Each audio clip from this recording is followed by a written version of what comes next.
Praise the lord. దేవునికి మహిమ కలుగుగాక. క్రీస్తు నామములో మీ అందరికీ షాలోమ్ తెలియజేస్తున్నాను. దేవుని వాక్యం చెప్తుంది, కోత విస్తారంగా ఉన్నది కానీ పనివారు కొద్దిగా ఉన్నారని. మత్తయి రాసిన సువార్త 9:37 దేవుని వాక్యం సెలవిస్తుంది. నా ప్రియ సహోదరి సహోదరులారా, దేవుని వాక్యం చెప్తుంది కోత ఎంతో విస్తారంగా ఉంది కానీ పనివారు కొద్దిగా ఉన్నారట. ఏ పనివారు? ఈ ఇంట్లో పనిచేసేవారు కాదు, మరి ఉద్యోగంలో పనిచేసేవారు కాదు, గవర్నమెంట్ డ్యూటీలో పెద్ద పెద్ద ఉద్యోగాలు చేస్తారు, ఆ పని కాదు. దేవుని రాజ్యం కొరకు పనిచేసేవారు కొద్దిగా ఉన్నారని దేవుని వాక్యం చెప్తుంది. కోత ఎంతో విస్తారంగా ఉంది.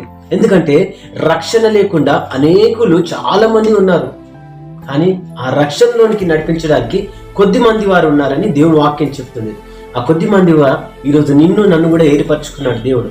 లోకంలో చూసుకున్నట్టే అనేక దైవజనులు, అనేక ఎవాంజలిస్టులు, అనేక బిషపులు, మరి ఎంతో మంది సేవకులు మరి వారి కుటుంబాలను విడిచిపెట్టి దేవుని సేవకు సువార్త కొరకు వారు ప్రయాసపడుతున్నారు. దేవుని వాక్యం చెప్తుంది, మార్కు సువార్త 16:15 ఉంటుంది, మీరు సర్వలోకంలోకి వెళ్ళి సర్వ సృష్టి సువార్తను ప్రకటించుడి అని అంటాడు. ఈరోజు మనం ఒక్కరమన్నా దేవుని సువార్తను ప్రకటిస్తున్నామా? ఇంకా ఎన్ని రోజులు ఈ యొక్క పాత జీవితాన్ని విడిచిపెట్టి నూతనమైన జీవితంలో ప్రవేశించి దేవుడు ఏర్పరచుకున్న రీతిగా నువ్వు ప్రార్థన చేయి.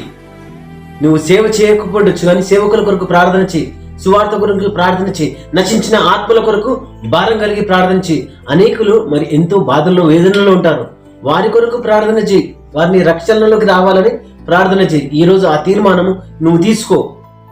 దేవుడు నువ్వు ఏర్పరచుకున్నాడు కనుక నీవు ఆ పాత జీవితాన్ని విడిచిపెట్టి నూతనమైన జీవితంలో నడిచి ఆయనకి ఇష్టంగా జీవించి ఆయన సువార్త రాజ్యం కొరకు ప్రయాసపడు.